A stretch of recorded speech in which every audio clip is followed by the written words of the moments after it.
Olá, graça e paz, muito bom dia, boa tarde, boa noite para você que está comigo aqui no nosso canal Semeando a Palavra com a missionária Kézia, que sou eu.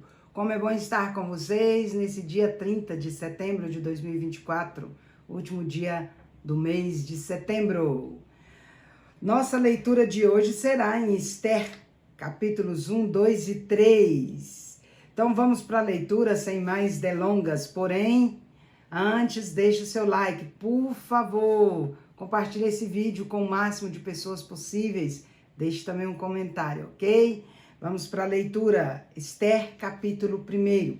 Destituição da rainha Vasti. Isto foi o que aconteceu no tempo de Xerxes, que reinou sobre 127 províncias, desde a Índia até Cush. Naquela época, o rei Xerxes reinava em seu trono na cidade de Suzã. No terceiro ano do seu reinado, deu um banquete a todos os seus nobres e oficiais, no qual estavam presentes os líderes militares da Pérsia e da Média, os príncipes e os nobres das províncias. Durante 180 dias, ele mostrou a enorme riqueza do seu reino e o esplendor e a glória da sua majestade. Terminados esses dias, o rei deu um banquete de 7 dias no jardim interno do palácio para todo o povo que estava na cidadela de Suzã, dos mais simples aos mais importantes. O jardim possuía forrações em branco e azul, presas com cordas de linho branco e púrpura, ligadas por anéis de prata e colunas de mármore. Tinha divãs de ouro e de prata, em um piso de mosaicos de pórfiro, mármore, madrepérola e outras pedras preciosas.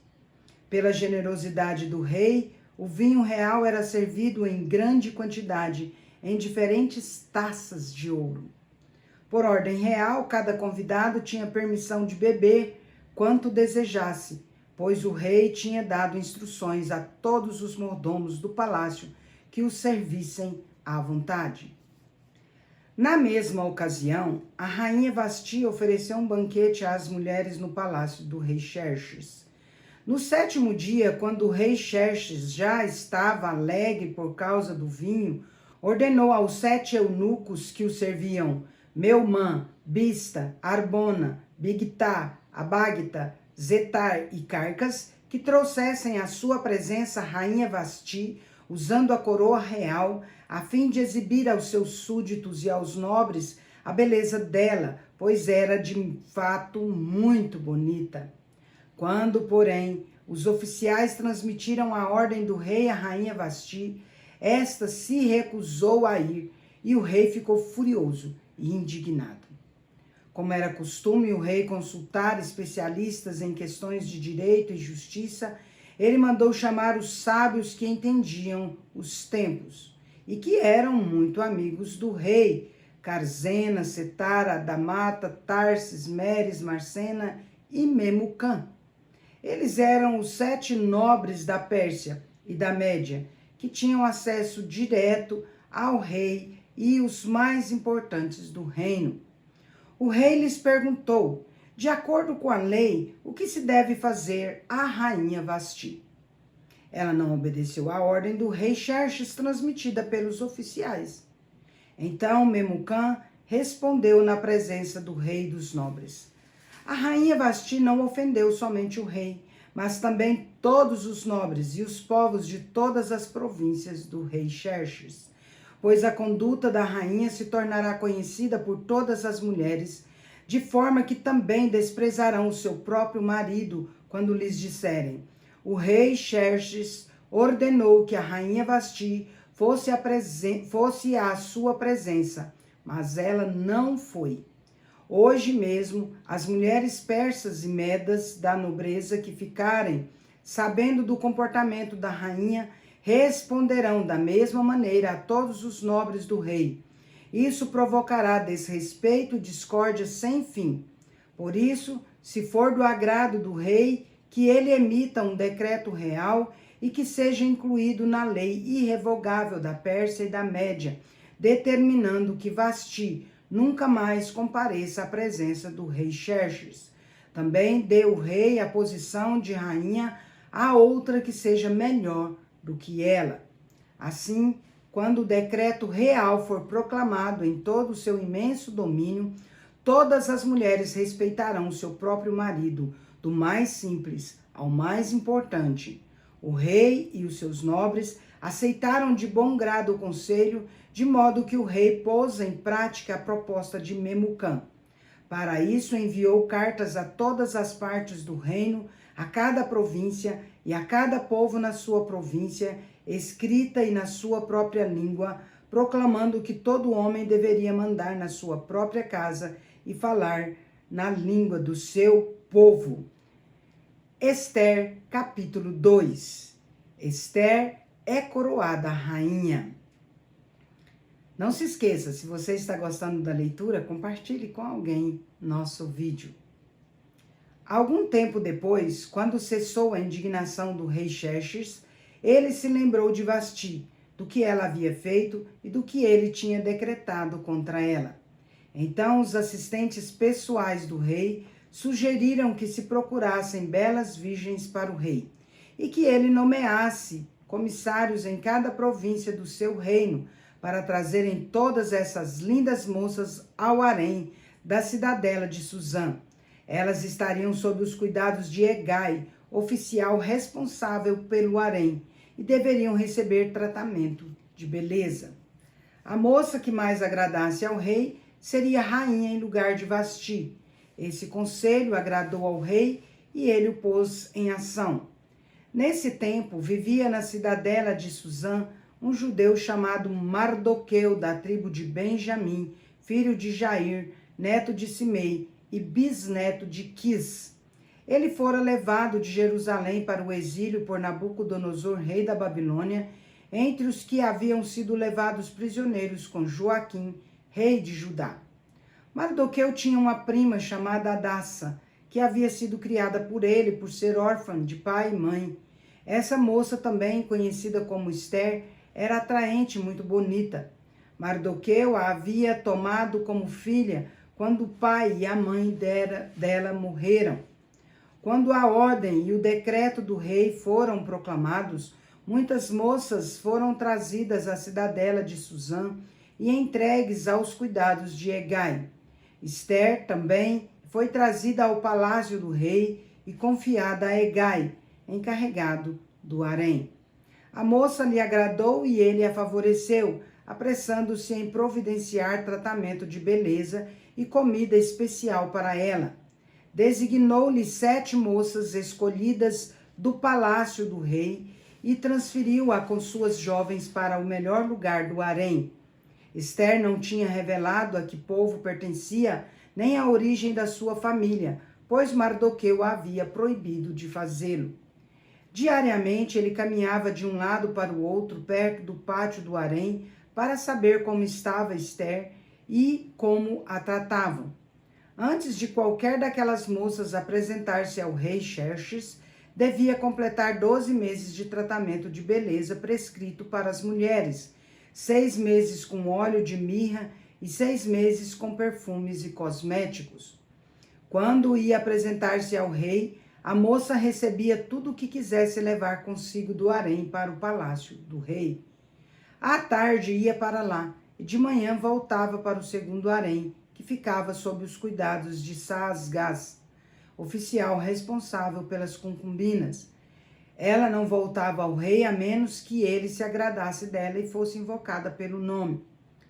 Quando chegou a vez de Esther, filha de Abiail, tio de Mardoqueu, que a tinha adotado como filha, ela não pediu nada além daquilo que Hegai, oficial responsável do harém, sugeriu. Esther era favorecida por todos os que a viam. Ela foi levada ao rei Xerxes à residência real no 10º mês, o mês de Tebete, no 7º ano do seu reinado.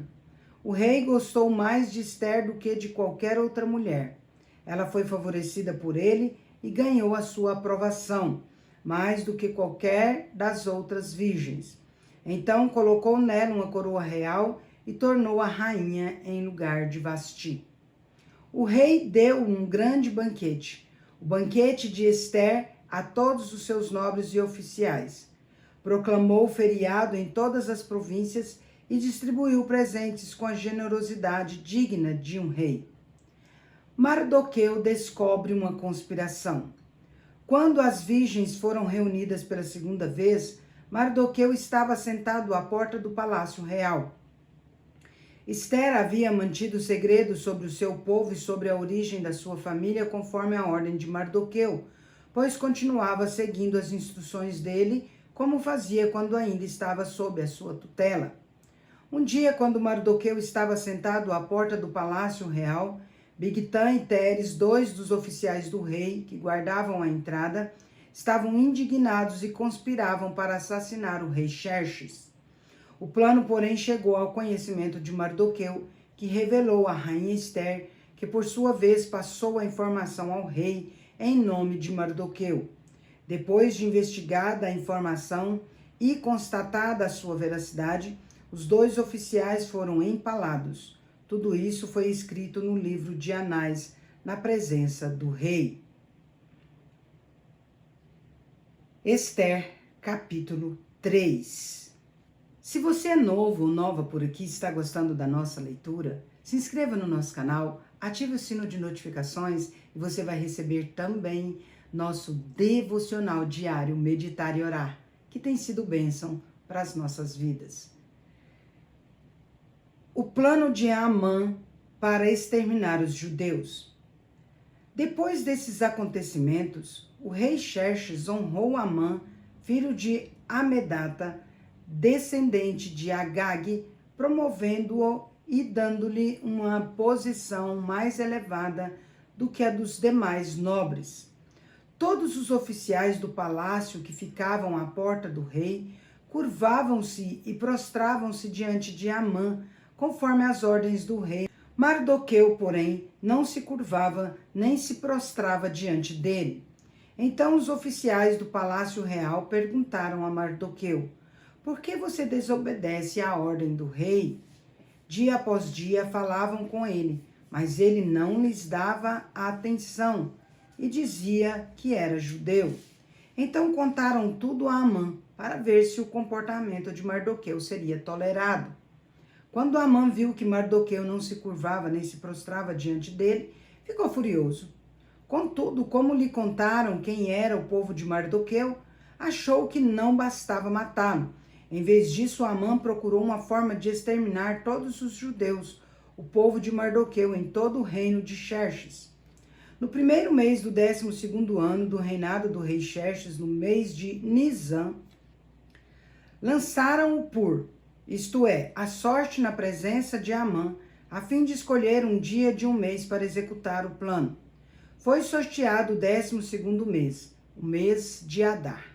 Então Amã disse ao rei Xerxes: existe certo povo disperso e separado entre os povos de todas as províncias do teu império, cujos costumes são diferentes de todos os outros povos.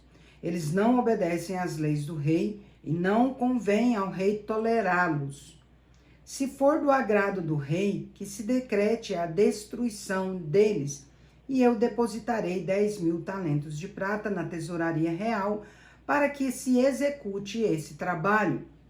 Em vista disso, o rei tirou o anel sinete que tinha no dedo, deu-o a Amã, inimigo dos judeus e filho de Amedata, descendente de Agag, e lhe disse: fique com a prata e faça com o povo como for melhor aos seus olhos.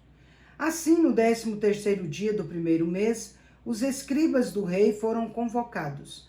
Amã ordenou que escrevessem cartas na língua de cada povo e na escrita de cada província, aos sátrapas do reino, aos governadores das várias províncias e aos chefes de cada povo.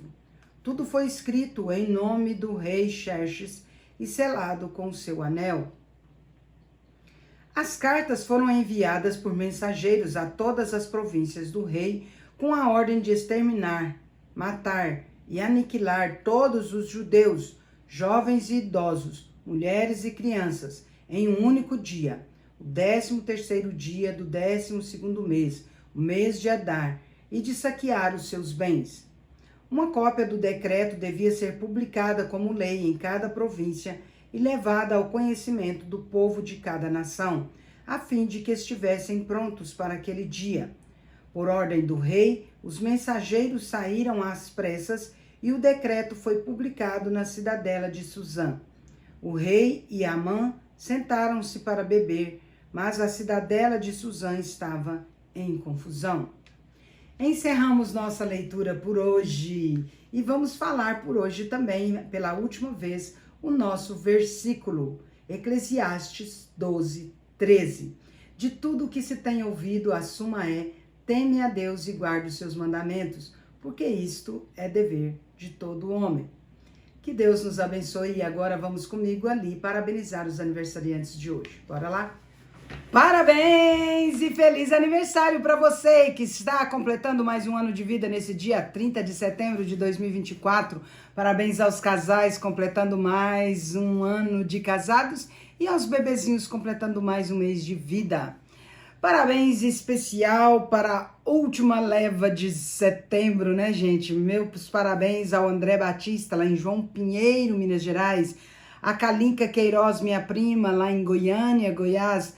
A Esther Magna, a missionária Esther Magna, lá em Marechal Floriano. E a empresa Portões Guapozeg, lá em Rio Verde, Goiás, e ao NASA Júnior lá no Rio de Janeiro. Que Deus abençoe grandemente a vida de vocês. Quero orar por vocês. Pai de amor, em nome de Jesus, agradecemos,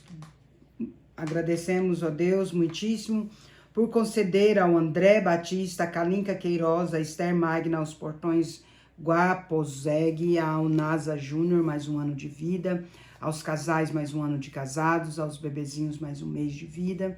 Rogamos as ricas bênçãos do Senhor sobre eles, Pai. Pai, que neste dia suas dádivas sejam derramadas sobre eles, ó Deus, dádivas de amor, de paz, de saúde, de prosperidade, de sabedoria, de alegria, de muitas felicidades, de muitos anos de vida, em nome de Jesus.